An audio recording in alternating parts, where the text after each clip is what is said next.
Level 1.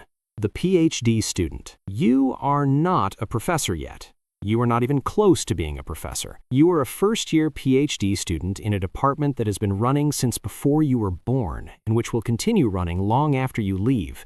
And your arrival has been noted by approximately nobody. You have a desk in a shared office that smells like old coffee and ambition that peaked somewhere around 2009. The desk has a drawer that sticks. You leave it stuck. It feels like a metaphor for something, but you were too tired to figure out what. Your stipend arrives on the first of every month, and it's enough to live on if your definition of living does not include restaurants, new clothes, or the particular kind of quiet that comes from not having 3 roommates. You do not complain about this. Nobody in your program complains about the stipend out loud. There is an unspoken agreement that complaining about the stipend is the same as admitting you made a bad decision, and none of you are ready to do that yet. Your advisor is a full professor whose name appears on papers you read before you even applied to this program. He has an office with a window that faces the courtyard and a coffee machine that works.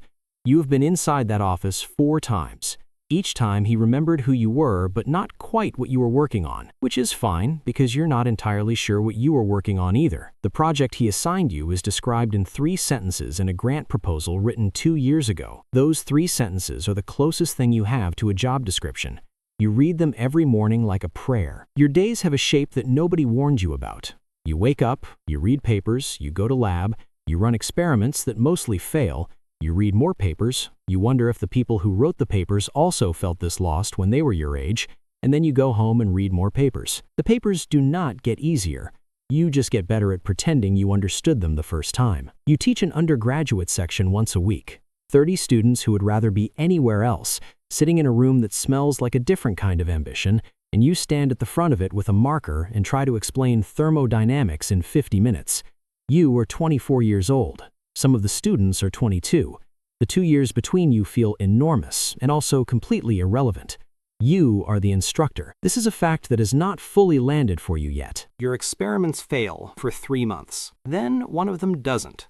Slightly. You get a result that is not quite significant, but is interesting enough to mention at lab meeting. Your advisor looks up from his phone for the first time in the hour and asks you a question you cannot fully answer. You write the partial answer in your notebook. You spend the next 2 weeks turning the partial answer into something that might become a paper one day. The something sits in a folder on your desktop. You open it most mornings and close it most evenings without having written a single word. By the end of your first year, you have learned 3 things. You have learned that science moves much slower than you thought it did when you were reading about it from the outside. You have learned that the people who seem most confident in seminars are often the most afraid in private. And you have learned that the drawer in your desk unsticks if you lift it slightly while pulling. You fix the drawer. You feel disproportionately good about it. You take the wins where you find them. Level 2, the postdoc. You defended your dissertation on a Thursday. By the following Monday, you were someone else's problem. That is the technical definition of a postdoc. A person who has finished proving they can do the work and is now doing the work in someone else's lab for a salary that is slightly better than a stipend, but somehow feels worse. You move to a new city. This is the part nobody warns you about sufficiently. You defended in one city and now you live in another one. And the people who knew you in the old city are scattered to their own postdocs and jobs and lives, and the people in the new city do not know you yet. You are starting over socially at an age when starting over socially is substantially harder than it was at 22. You join a running club. You stop going to the running club. You find a coffee shop that feels right. You go to the coffee shop every morning. The coffee shop becomes your social life. The barista knows your order. This feels like enough on some days, and not at all enough on other days. Your research is going better. This is the honest truth of the postdoc. The science is actually better than it was in graduate school because you were better at it. You know which experiments are worth running. You know how to read a result without panicking. You know when a failed experiment is a failed experiment and when it is telling you something more interesting than what you were looking for. That skill took 5 years to develop. You were just beginning to use it fluently. You submit papers. Some of them get accepted. Your name appears in journals that were intimidating to you 3 years ago, and now are just familiar. You present at conferences and people in the audience ask questions and you answer them without the cold sweat that used to accompany every public presentation. You are becoming, quietly and without ceremony, someone who knows what they are talking about. The job market looms. You apply for faculty positions starting in October. The applications take weeks to assemble. A research statement, teaching statement, a diversity statement, writing samples, reference letters, a cover letter tailored to each institution. You send out 40 applications. You hear back from 8. You have phone interviews with 5. You get invited for 3 campus visits. Each campus visit is 2 days long and involves breakfast and lunch and dinner with different groups of people who are all evaluating whether they want to see you every day for the next 30 years. You smile through all of it. You answer every question thoughtfully. You give the best job talk of your life at the second school. 3 weeks later, they offer you the position. You sit with the offer letter in your inbox for 2 days before opening it. When you open it, you read the salary and the startup package and the course release in the first year, and you feel something you have not felt since the beginning of graduate school. You feel like you are exactly where you were supposed to be. You have not felt this way in a long time. You let yourself feel it for about an hour. Then you write back asking if the startup package is negotiable. It is, slightly. You take the job. The first day you walk into your own lab, you stand in the middle of it for a moment by yourself. It is empty. The benches are clean. The equipment is still in some of the boxes. There's a whiteboard on the wall and it has nothing on it. You write your name on the whiteboard in the top corner and then erase it because that felt strange. Then you write the title of your first grant proposal instead. That stays. It will stay for 3 months until the proposal is submitted, and then you will replace it with the timeline for the first experiment your first graduate student will run. Your first graduate student arrives in September. She's 22 years old, which means she was in middle school when you were starting your own PhD, and she looks at you with an expression that you recognize because you wore it yourself. The expression of someone who is trying to figure out if the person in charge knows what they are doing. You do know what you are doing, mostly. You know it more than she can see and less than you wish you did. You tell her the project. You give her the papers to read. You send her home at 5 because you remember being kept in lab until 9 and deciding you would never do that to your own students. The teaching is different from everything else. You have 2 courses in your first year, which is the reduced load that junior faculty receive, and you prepare for them with an intensity that surprises you. You were preparing your first real undergraduate lecture at 11 o'clock on a Sunday night, and you are not doing it because anyone told you to. You are doing it because the thought of standing in front of 100 students unprepared is worse than the thought of not sleeping. The lectures get better as the semester goes on. By the 4th week, you stop reading from your notes. By the 8th week, you are comfortable enough to improvise. By the end of the semester, 2 students stay after class to ask questions that are not on the exam, which means they are actually curious. And this is the moment you understand why people do this job. The tenure clock starts the day you arrive. 6 years to build a research program that a committee of external reviewers will evaluate and then recommend or not recommend for permanent employment. 6 years to publish enough important work, win enough grants, train enough students, serve on enough committees, and demonstrate enough of the ineffable quality called scholarly impact that 12 people who have never met you will vote to keep you. The tenure clock is not discussed openly. It is always present. It is the background hum of every decision you make, every paper you choose to submit, every collaboration you accept or decline. You get used to the hum. You do not stop hearing it. Your first grant gets rejected. This is not surprising. Most first grants get rejected, but the rejection comes with 14 pages of reviewer comments, and some of the comments are wrong. And this is the first time you have encountered the specific frustration of having your work evaluated by someone who did not fully read it. You revise and resubmit.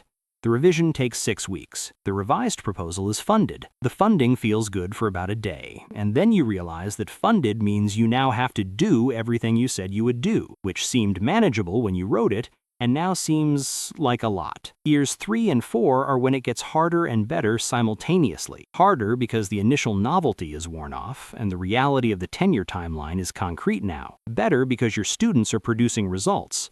Real results. The kind that turn into papers with their names on them and your name on them, and which will define what your lab is known for. You sit in your office reading a draft of a paper your second PhD student has written, and you feel something you did not expect to feel. Pride that has nothing to do with yourself. The work is good. She did it. You helped, but she did it. This is the feeling that was described to you by a mentor once, and that you did not fully understand until now. Level 4, the associate professor. Tenure arrives not like a wave, but like a slow clearing of weather. The external review letters come in. The department votes. The dean signs. The university board approves. And then you receive an email from the provost's office that is 3 sentences long and which changes your professional life completely.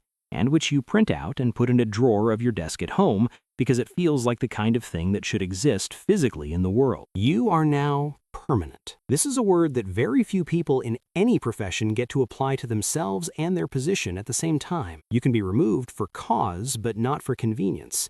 You can disagree with your department chair and keep your job. You can pursue a research direction that your colleagues think is premature or misguided and keep your job. You can say in a faculty meeting what you actually think rather than what you think will cause the least friction and keep your job. Tenure is not simply job security. It is the institutional protection of intellectual independence. You understood this abstractly before. You understand it differently now. What changes is subtle. You work the same hours. The papers still need writing. The grants still need winning. The students still need advising. The committees still need attending. But the quality of your attention shifts. You are no longer doing any of it with one eye on the tenure clock. You are doing it because it is the work, and the work is what you chose, and choosing it freely feels different from doing it under evaluation. The research gets more ambitious. You pursue the idea that has been at the edge of your thinking for 4 years, the one you set aside because it seemed too speculative, too long-term, too far from the safe center of what was fundable. You write a proposal for it. It is the best proposal you have ever written. It gets funded. The project takes 3 years and produces a paper that changes something small but real in the way your field understands a particular problem. This is as good as it gets. You know that. You are grateful. Level 5, the full professor. You have been doing this for 22 years. The department has changed around you. Chairs come and go. Colleagues retire and are replaced by people who seem startlingly young. The curriculum has been revised 3 times. The building was renovated once and needs to be again. You are the continuity. You are the person at faculty meetings who says, "I remember when we tried this before, here is what happened." And people listen not because you are the loudest or the most recently published, but because you have been here long enough that your memory is an institutional asset. Your research is not what it was. It is different, which is not the same as lesser. You no longer need to run every experiment yourself or supervise every data analysis or write the first draft of every paper. You have a lab manager who has been with you for 11 years and who knows the equipment better than you do. You have senior graduate students who train the junior ones. The lab runs with a kind of distributed intelligence that you built deliberately over 20 years and which now sustains itself in ways that sometimes surprise you. You set the direction. You ask the questions. You read the results and decide what they mean for the next set of questions. This is what it looks like to be good at something for a very long time. The teaching has become something you did not expect it to become, a source of genuine renewal. Every year there are students who are encountering these ideas for the first time, and their encounter with the ideas refreshes your own. You have taught the same foundational concepts hundreds of times, and you are still not bored by them because the students are never the same, and the questions they ask reveal the places where your understanding is more habitual than examined. A sophomore asks you something in office hours that you cannot answer immediately, and you sit with that for 2 days, and the sitting produces an idea that becomes a paragraph in a paper that gets cited 17 times. This is not unusual. It happens more than you would have predicted when you were 24 and thought that expertise meant you would eventually run out of questions. Your former students are now colleagues. Some of them are full professors themselves. You sit on a panel at a conference next to someone whose dissertation committee you chaired 15 years ago, and he is presenting work that has extended yours in directions you did not foresee. And you feel something about this that is hard to name precisely. It is pride, and it is humility at the same time. It is the recognition that the point of the whole enterprise was never the papers or the grants or the promotions. The point was the questions. The point was training the people who would carry the questions forward after you. The point was contributing something, however small, to the long, slow project of understanding the world more accurately than before. You still go to the lab sometimes in the early morning when it is quiet. You stand at the bench and look at whatever the current experiment is, and you remember standing at a bench 20 years ago and feeling completely lost. You do not feel lost now. You feel like someone who has spent a very long time learning how to ask the right questions, which is different from knowing the answers, which is different from being certain, which is different from being finished. Science is never finished.